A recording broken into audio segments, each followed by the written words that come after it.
못난 애미는 아무리 머리를 쥐었다도 20 더 나올 구멍 없는 것 같으니까. 왜 그래? 내가 40 보내준다니까. 아이고 네가 다 쓰세요. 책을 사든 술을 퍼마시든. 무대에 오른 한 팀이 있습니다. 하나의 목표를 가지고 정말 어쩌다 모여서 상상만 해왔던 장면들, 어떤 걸 가지고 동화 같은 그런 연극을 한번 만들어 보자. 아니야. 아버지는 정말 크리스마스인데 잘 써지나 해서. 그러니까 무대 위에서 서로를 얼마냐고요? 이렇게 표현하네요. 30? 조용한 천방지축이라고 저는 표현하고 싶은데, 조금만 놀아줄 수 있는 공간을 잘 마련해주면 아주 신나게 놀 줄 아는 친구들이 모인 단체라고 저는 생각을 합니다. 무대 위에서 그려내는 작품이 좋고 무대 위에서 호흡하는 순간이 좋은, 그야말로 무대 위에서 죽고 무대 위에서 살고픈 이들이 어쩌다 만났답니다. 극단 어쩌다 프로젝트는 여러 사람들의 마음을 공감하고 잃어버렸던 꿈을 다시 꿈꿀 수 있게 해주는 그런 집단이 되었으면 좋겠습니다. 하루에도 12번 무대 위에 꿈이 피고 지는 대명 공연거리. 2월의 마지막 날 어쩌다가 팀이 됐는지 그 궁금증을 떨치지 못해 이 팀을 만나러 갔습니다. 상대방한테 이 상태를 가지고 의도를 전달하는 데 집중을 했으면 좋겠다라는 거 명심했으면 좋겠어요. 20 빌려주면 마침 공연 연습 중 도대체 어쩌다가 만난 사이인가요? 졸업을 하고 우리 좀 있으면 다 뿔뿔이 흩어질 건데 우리끼리 모여서 재미나게 한번 연극을 만들어 보자. 그냥 하면 재미없으니까 어떤 팀명이라도 붙이자 해서 그 팀명이 어쩌다 프로젝트이고요. 연극, 영화과 동문들의 만남. 상상의 힘으로 무대 위에서 놀겠답니다. 불꽃 같은 열정의 2030 멤버들이 모였네요. 무대 위에서 그려나갈 이야기가 궁금한데요. 사람들이 어른이 되어가면서 동시를 많이 잃어버리고 잊게 되잖아요. 그런 거를 다시 떠올릴 수 있고, 또 되게 동화 같은, 봤을 때 디즈니 같은 연극을 만들자라고 얘기를 많이 했거든요. 그래서 그런 색깔이 이제 계속 묻어있는 연극을 만들고 싶습니다. 연극 연출가 박근영 씨의 작품 쥐. 2020년 1월 9일 극단 어쩌다 프로젝트의 첫 공연이자 첫 작품으로 무대에 올랐습니다. 하지만 연극 쥐는 연극인에게도 관객들에게도 결코 쉬운 작품이 아니었는데요. 어려운 작품을 해보자. 기존에 하던 일반적인 드라마가 아닌 굉장히 좀 난해한 작품을 해보자. 아직까지는 학도의 그 마인드를 가지고 있으니까 좀 더 공부한다는 생각으로 난해한 작품을 시작을 해보자 해서 선택하게 됐습니다. 1998년 초연된 연극 쥐는 폐륜을 섬뜩하게 그려내는 블랙 코미디입니다. 서프라이즈! 커다란 뱀이 내 치마 속으로 막 들어오려고 하는 거예요. 무서워서 도망가려는데 발이 떨어지지가 않는 거예요. 한 발자국도. 저는 연극 쥐에서는 막내딸 역할을 맡았고요. 기억나는 장면은 따로 있는데, 아버지와 엄마의 회상신 장면을 저희가 대사로 처리한 게 아니라 저희 팀원들 모두 나와서 몸으로 처리한 장면이 있는데, 그 부분이 저희 팀의 강한 힘이 되어준 그런 것 같아서 그 장면이 제일 기억에 많이 남습니다. 사설 라디오 방송으로 사람들에게 음악과 희망을 전하는 큰아들과 며느리, 그리고 두 사람의 가족에게서부터 이야기는 시작되는데요.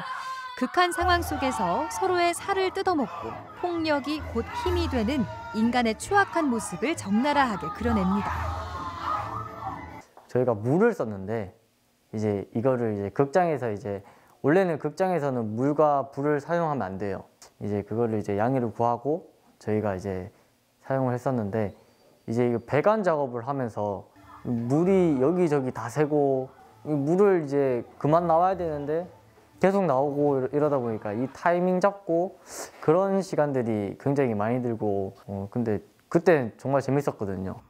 인간의 추악한 면을 서슴없이 드러낸 작품을 첫 무대에 올린 극단 어쩌다 프로젝트. 여기에 무대 장치와 극의 구성은 이들의 상상력과 실험적인 요소로 가득 채워졌습니다. 극찬을 해준 사람은 대구에서 보기 힘든 연극이었던 것 같다. 실험적 요소도 좀 있고, 근데 그런 얘기도 들었었고요. 누군가는 너무 불편하다. 관객들의 생각을 안 하는 공연인 것 같다라는 아주 극단적으로 이렇게 나뉘었던 것 같습니다. 오히려 그런 극단성이 저한테 기억에 남는 것 같아요. 극과 극의 평가는 오히려 관객에게 강렬한 인상을 심어줬습니다. 첫 무대의 성적으로 괜찮았죠. 하지만 그해 2월 모두가 예상치 못한 난관에 부딪히고 맙니다. 계속 작품 활동을 해야 되는데 뭐 수입도 끊기고 그다음에 일단 만나지도 못해서 얘기도 못 하니까 또 어떠한 작품을 할 것인지 미래에 대한 얘기 네 그런 것도 못해서 좀 붕 뜬 시간들이 좀 많았었거든요. 그래서 그냥 하자 해서 모여서 이제 방역수칙은 다 지키면서 열심히 했지만 지금은 이제 괜찮긴 한데 그때는 좀 많이 진이 빠졌던 것 같아요. 그들의 두 번째 작품, 연극 고급지지 않은 보이책입니다. 첫 공연 이후 8개월 만에 다시 선 귀한 무대. 작품 선정부터 남달랐습니다. 보이책이라는 작품이 나온 지 한 200년이 됐거든요. 미완성의 작품인데 그게 왜 아직도 이 전 세계에서 끊임없이 공연이 되고 있을까. 그래서 200년 전 그런 보이책과 오늘날의 보이책은 과연 어떠한 점이 다르고 또 오늘날의 보이책은 누구인가 라는 그것에 초점을 맞춰서 택배 노동자분들 그리고 뭐 일용직 하시는 분들 그런 분들의 일상과 그런 삶의 고뇌와 그런 것들을 많이 참고를 해서 특정한 직업을 가진 분들만이 아니고 다 누구나 똑같다. 그래서 우리 모두가 보이책인데 괴리감이 느껴지지 않게 만들려고 노력을 했습니다. 길을 찾던 아이는 멀리 멀리 떠나네. 무대 위 천방지축들이 제대로 놀기 위한 판을 벌였는데요. 게오르크 비휘너의 미완성 희곡 보이책을 어쩌다 프로젝트만의 새로운 보이책으로 완결시킨 겁니다. 대사를 많이 생략하고 되게 놀이극처럼 많이 풀어냈기 때문에 어떤 연기적으로 이 인물을 어떻게 표현하겠다기보다는 그런 이미지적인 컷 그런 거를 잘 표현하기 위해서 그런 걸 중점으로 고민을 했던 것 같습니다. 보이책의 이제 주요한 메시지 자체가 저희 사회를 좀 어떻게 보면은 그렇게 썩 좋게 바라보진 않았던 것 같은데 그런 부분을 무겁게 전달하기보다는 좀 더 놀이 형식을 통해서 관객들에게 재미를 주면서 또 우리 사회에 대해서 다시 되돌아볼 수 있게끔 하도록 만들도록 했습니다. 20 빌려주면 40 줄게. 40? 그래, 크리스마스인데 혼자 있는 것도 안쓰럽고. 내가 아까 20 빌렸잖아. 그래, 그 지랄 같은 20. 그것 때문에 엄마가 나한테 20만 더 빌려주면 내가 40 줄게. 엄마, 아빠, 아들이 나오는 가족극인데 이제 분리되어 있는 가족들이 돈을 빌리기 위해서 가족들에게 거짓말도 하고 근데 결국에는 가족 애를 이제 그 뭔가를 깨닫고 결국에는 가족에게 찾아가는 내용의 극입니다. 비대면 아닌 비대면으로 살아가는 한 가족의 웃픈 가족사인데요. 3월 봄날에 펼쳐지는 12월 크리스마스 이야기. 무대에 겨울을 옮겨온 이유가 궁금합니다. 어느 순간 이제 대면이라는 것 자체가 낯설게 느껴지고 이제 비대면이 계속 익숙해지는 상황에서 크리스마스라는 그런 특별한 일처럼 선물처럼 언젠가 다시 우리가 또 한마음 한뜻으로 만나서 익숙했던 것들을 감사히 다시 한 번 더 여길 수 있는 그런 날이 오지 않을까 희망 그런 걸 얻었으면 좋겠습니다. 3월에 첫 비가 내리던 날 극단 어쩌다 프로젝트 팀을 다시 찾았습니다. 뭔가 어수선하고 분주하죠? 2021년 새로운 작품으로 관객들과 만날 준비에 한창입니다. 빛을 원한단 말이야? 아니면 주니어 블루를 전부 다 이 블루로 할게요.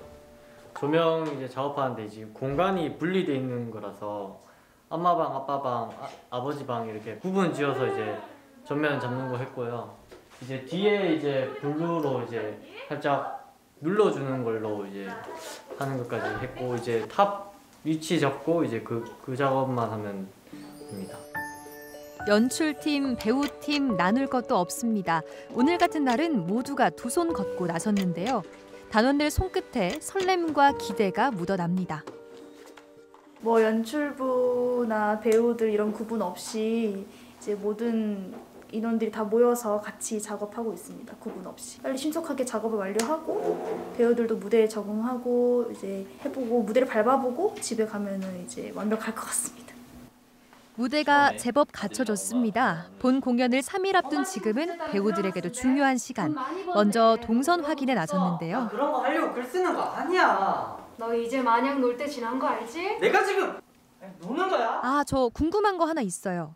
그러고 보니까 이번 연극 타이틀에는 작품 이름과 함께 극단 어쩌다 프로젝트의 첫 번째 워크숍이라는 명칭이 더해졌더라고요. 특별한 이유가 있는 걸까요? 다시 한 번 더 되돌아봤을 때 미흡한 부분들이 굉장히 많더라고요.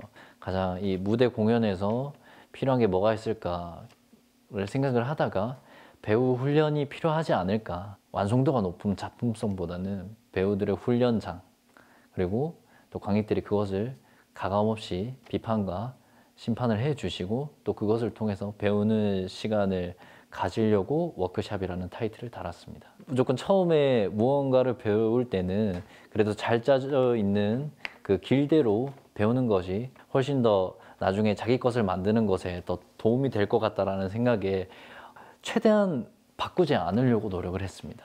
눈에 보인 것만 찍자면 그 엄마랑 전화 끊기 전에 호흡을 버리진 않았으면 좋겠어요. 네.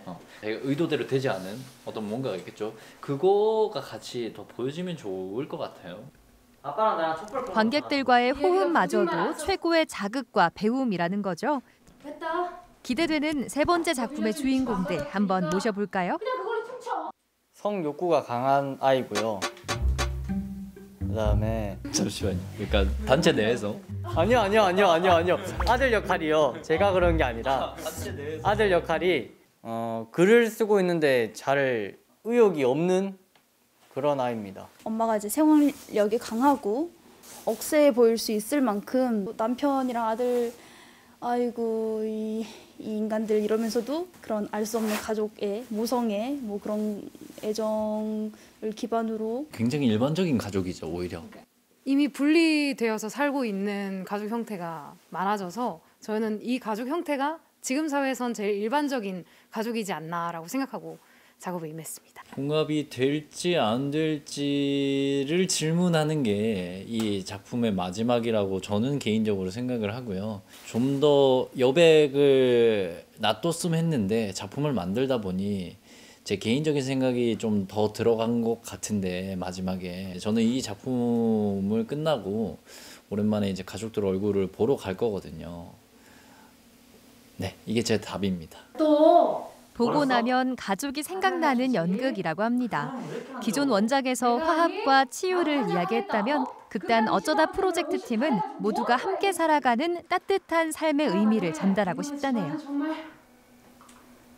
엄마는 이 집안 사람 아니야? 그래. 할 수만 있으면 이놈의 집안 환불하고 싶다. 왜? 애비고 아들이고 하나같이 손을 벌려대니까 내가 살 수가 있니 내가? 그래서 나 중학교 때 나갔구나. 네 애미 손 부어 터지도록 김밥 말아서 빚 갚는데 제비 집 나갔던데 그렇게 서럽냐? 끊는다. 엄마 이유가 있어서 그래. 이유가. 이유? 개인적으로는 아직은 제가 좀 세상을 바라보는 시야가 좁은 것 같아서 사람들의 삶을 좀 더 폭넓게 이해하고 공감할 수 있는 배우가 됐으면 좋겠다라는 바람이 있습니다. 이제 막 시작 스타트를 알리고 이렇게 달릴 준비를 하고 있는 시점이라고 생각을 해서 여러 좋은 작품들을 쌓아 나가면서 나중에는 저희 극장도 생기고 저 팀만이 저런 연극을 할 수 있다라는 그런 팀으로 성장했으면 좋겠습니다. 충분히 가능한 꿈인데요. 여러분이라서 할 수 있었던 작품이 벌써 2편이나 됩니다. 그리고 이제 세 번째 작품은 주말에 극장에서 만나야겠죠? 상상의 힘으로 무대를 휘어잡는 그 힘. 하루하루가 더 멋있어지는 단원들이 함께합니다. 극단 어쩌다 프로젝트 팀, 문화요가 응원할게요. 대구 지역에서 갓 새롭게 시작하는 젊은 패기를 갖고 있는 친구들입니다. 앞으로 더욱더 성장할 가능성이 많고요. 개성도 있고 힘찬 마음으로 이 어두운 곳을 밝혀나가는 그런 집단이 되도록 하겠습니다. 3월 5일부터 7일까지 크리스마스에 30만 원을 만날 확률 많이 보러 와주세요.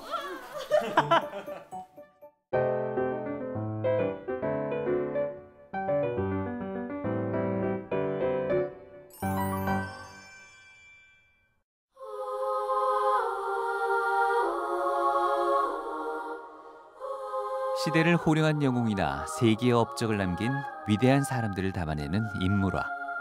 하지만 그 위대한 인물에 대한 새로운 시각이 담긴 전시가 열렸습니다. 우리 주변 평범한 이들의 위대한 삶을 그림으로 담아낸 그레이트 인물전. 유명 인사나 위인이 아닌 지극히 평범한 일상 속 인간의 모습을 담아내고 싶었습니다. 어느 누구나 주인공이 될 수 있고 한 명 한 명이 자세히 들여다보면 그 안에 하나씩의 그런 드라마가 있는, 어떻게 보면 그냥 평범한 사람들의 이야기를 최대한 담으려고 노력했습니다. 위기의 순간 세상을 구할 단 한 명의 히어로 대신 오랫동안 세상을 지탱해온 평범한 사람들이 집중한 이번 전시.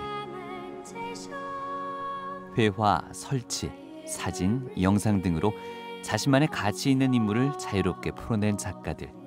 과연 어떤 이야기를 담아냈을까요? 그레이트 인물전은 인물을 중심으로 해서 시각예술과 문학의 콜라보로 이루어지는 전시입니다. 이번 전시에서는 10인의 시각예술가들이 참여를 하게 되었는데요. 10인의 예술가들이 이제 문학 속에 있는 인물과 서사를 중심으로 시각예술로 새롭게 풀어낸 작업들을 선보이게 됩니다. 책 속의 인물과 이야기에 시각예술가의 상상력이 더해지면서 그들의 이야기가 책 밖의 현실 세계에 펼쳐지게 되는데요. 하루하루를 살아내는 인간 군상들의 관심을 가져왔던 김서울 작가의 작품입니다. 평소에는 이제 동판화 작업이랑 그다음 페인팅 작업을 주로 하는데 사용하는 소재 같은 경우에는 일상생활에서 자주 볼 수 있는 것들, 뭐 옷이라든가 음식이라든가 이런 것들을 최근에는 택배 상자를 주로 소재로 해서 그 안에다가 우리의 도시의 삶을 담는 그런 이미지들을 계속 그려내고 있습니다. 이번 전시에는 실제 상자 위에 실크 스크린으로 그림을 입혔는데요. 책에서 건져올린 현대인들의 삶이 고스란히 담겨져 있습니다. 황정음 소설가의 그 단편집인 아무도 아닌이라는 책을 보다가 제가 머릿속으로 연상돼서 떠올랐던 장면들을 최대한 시각적으로 꺼내서 보는 관객분들이 제가 느꼈던 그 감상을 같이 공유할 수 있도록 한번 제작을 해봤습니다. 소시민들의 이야기를 섬세한 문장으로 담아낸 황정은 작가의 단편 누가. 집 때문에 생기는 개그 문제에서 영감을 얻었다는데요.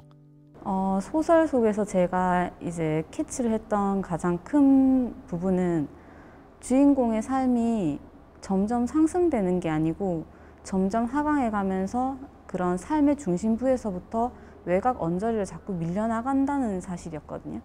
그래서 여기서 밑에 작은 상자들은 어떻게 보면 외부로 밀려나갔던 작은 자본들, 그리고 가난한 사람들의 삶을 이루었던 환경, 이런 것들이고요.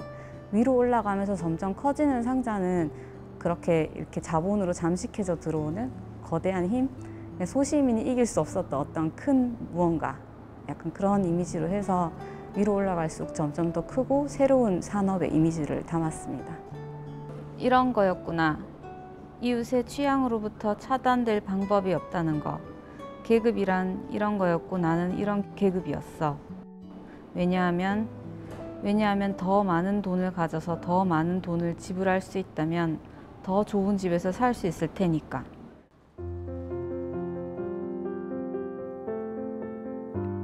이번 전시에 참여한 10명의 작가 모두 작품의 스타일은 다르지만 오랫동안 우리 주변의 평범한 사람들을 화두로 삼아 작품으로 그려왔다는 공통점이 있는데요. 늘 해오던 작업에 책이란 변수가 더해져 다양한 재해석이 가능했습니다.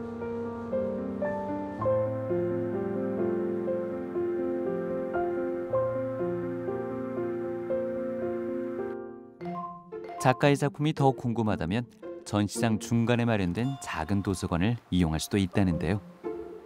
그레이트 인물전 제2 전시실에는 작은 도서관이 형성되어 있습니다. 이 작은 도서관 안에는 저희 주제와 걸맞는 인물 중심의 문학 관련 책들이 이제 선보이고 있는데요. 관람객 여러분들은 자유롭게 전시 관람도 하시면서 책도 읽으실 수 있고 휴식을 취할 수 있는 공간으로 활용하시면 좋을 것 같습니다. 미술관 한가운데에서 책도 읽고 그림도 보고 이것만한 경험이 또 있을까요? 이제 그림이랑 책이 같이 있는 걸 처음 봐서 좀 새롭고 색다르고요. 또 애들이 지겨워하지 않게 애들이랑 같이 오니까 더 좋은 것 같아요. 같이 볼 수 있어서. 자녀하고 같이 데리고 와서 이런 독서라든지 이런 미술 작품도 같이 접할 수 있게 돼서 좋은 거 좋고 뭐 경상으로도 교육상으로 좋은 것 같습니다. 예. 전시 도록 대신 책을 집어들게 되는 이번 전시. 책과 함께한 작품들이 계속 이어집니다. 눈을 사로잡는 거대한 스케일, 검은 페인팅으로 주로 인물을 작업하는 심윤 작가의 작품입니다. 미술 공부를 시작할 때부터 인물에 관심이 많았었는데요. 여러 가지 표현 방식과 또 다양한 표현의 형태를 가지고 있기 때문입니다. 군인에서부터 가상도시의 캐릭터들까지 그의 작품엔 항상 다양한 인물들이 등장하는데요. 이번엔 어떤 인물을 담았을까요? 어떤 작품에 어떤 인물을 그린다라고 의식은 하지 않았고요. 평범한 일상 속에서 볼 수 있는 그런 인간의 모습을 조금 과장되고 왜곡된 모습으로 표현을 하고자 했습니다. 심윤 작가는 인물이나 서사 대신 독특하게도 현진건의 작품 운수 좋은 날 제목에서 자신의 그림과 책의 연결점을 찾았습니다. 제목 운수 좋은 날이지만 사실 되게 비참한 내용을 담고 있습니다.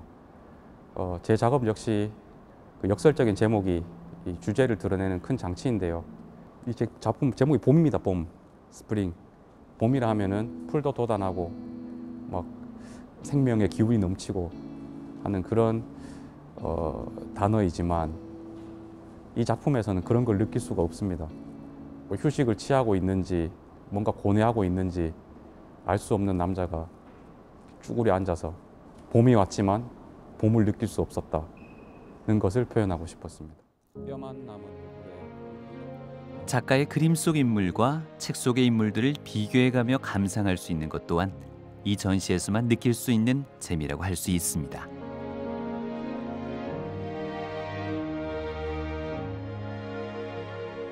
작가와 책의 만남에서 더 나아가 관객들 또한 미술관에서 색다른 책을 볼 수 있다고 합니다.